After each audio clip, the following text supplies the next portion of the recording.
this is incredible. The amount of research that he's brought together in this one volume. He's covering everything from science to ancient civilizations to modern theories. You know, it just everything is in here. What is interesting here is that Lethbridge found that everything in the physical world started at nothing and ended at 40 inches. Everything on this physical plane came in that category. One thing Lethbridge did say, that when you transcended 41 inches, when you went above 40 inches, in the next level, time existed. Time doesn't exist on this level. We think it does, it's a paradox, yeah?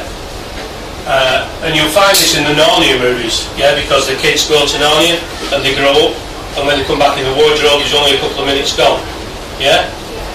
Sherburne here, born in 1885 in Austria, in virgin natural forest. He was a forester. He died in 1958 at the hands of the American industrial military complex, who basically stole all his ideas, and he died a broken man. Dan Brown, if you bought the original box set of the film, Dan Brown goes into, he tells you 6 codes within the book and how to find them, and different methods of finding them. I found 103. Cardinal Divine represents the king-priest astrology bloodline, which Dan Brown alludes to, shall we say, in the book and the film. Also, you'll find in the film, Robert Langdon represents the human race. He cannot, the male cannot crack a code without female entourage. He cannot crack it without Sophie, the great goddess of wisdom. Yeah, he cannot crack it. There has to be balance between male and female. He never cracks one code in the film without female help. And you'll always get female balance with it. That's how nature works, as we investigate in the book.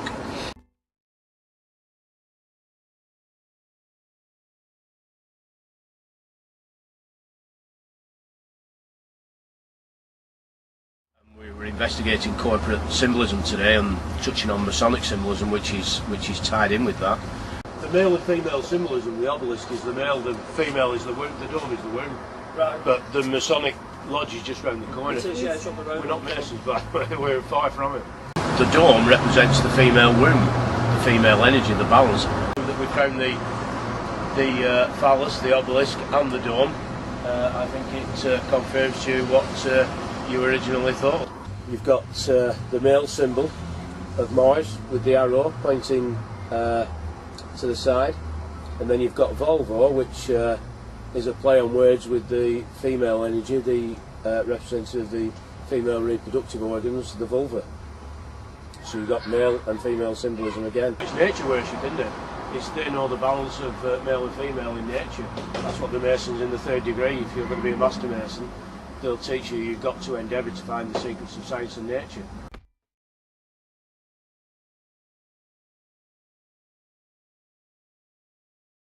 People know that these things give energy out, yeah? They represent an energy, as we will explain later, how symbolism works and what it means, and how it affects us subconsciously.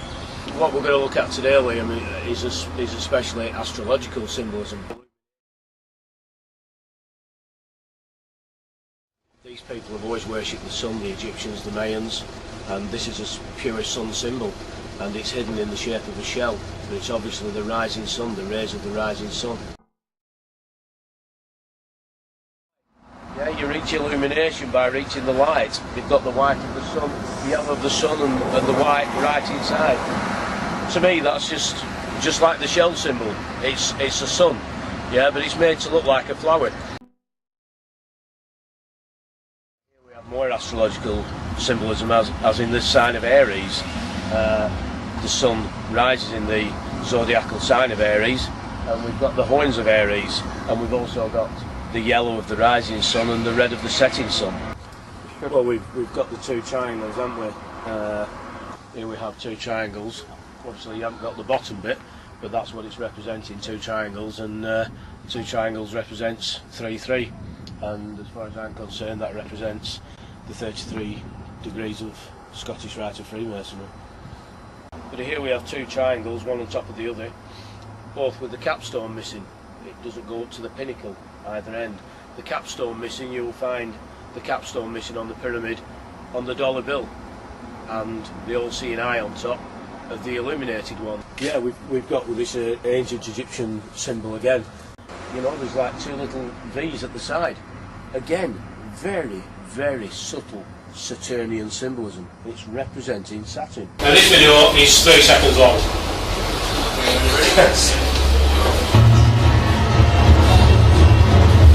Right, just right. That's how long this footage is in the film. It's 3 seconds, yeah? But the previous footage in the film actually tells you who these two people are on the bus. Now, if you haven't read their books, you wouldn't know who they were. They were actually Lynn Picknett and Clive Prince, who wrote the Templar Revelation, Siren Revelation, many other books, detailing Picknett occult knowledge of Leonardo da Vinci, and Dan Brown said that he took a lot of his research from the Templar Revelation. But what we're looking at here, and it'll be hard to see, we're looking at the number at the front of the bus. We're also looking at the advertisements on the side. One thing that you'd never look at. The number on the bus is 11, and the advertisement has the month of September. September the 11th. Because it may be actually us, not the Black Magicians. We may blame the Black Magicians for what goes on, but let's take some responsibility here, yeah? Let's find out about ourselves. And perhaps we may look back and say to ourselves, have you got the feeling you've been cheated? That's it.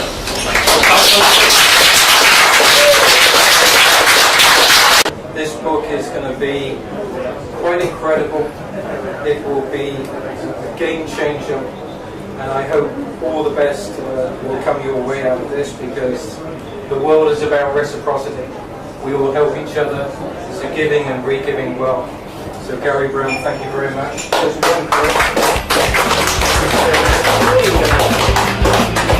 you.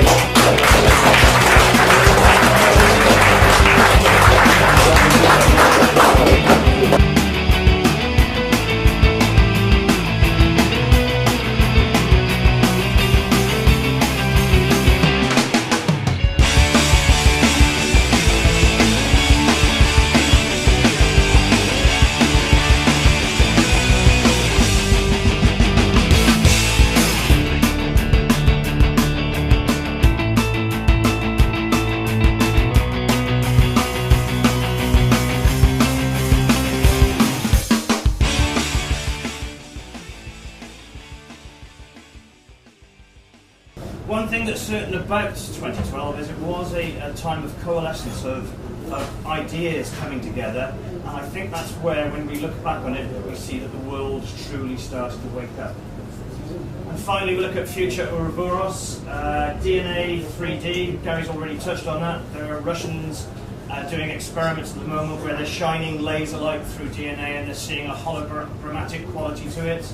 They're doing experiments where they're taking damaged wheat, shining a healthy wheat germ into that DNA, the DNA of the damaged wheat, and it recorrects itself. They've even done experiments where they've shined laser images of a salamander into frog embryos, and the frog has reconstructed its DNA along salamander lines. These experiments are happening now, and they are real.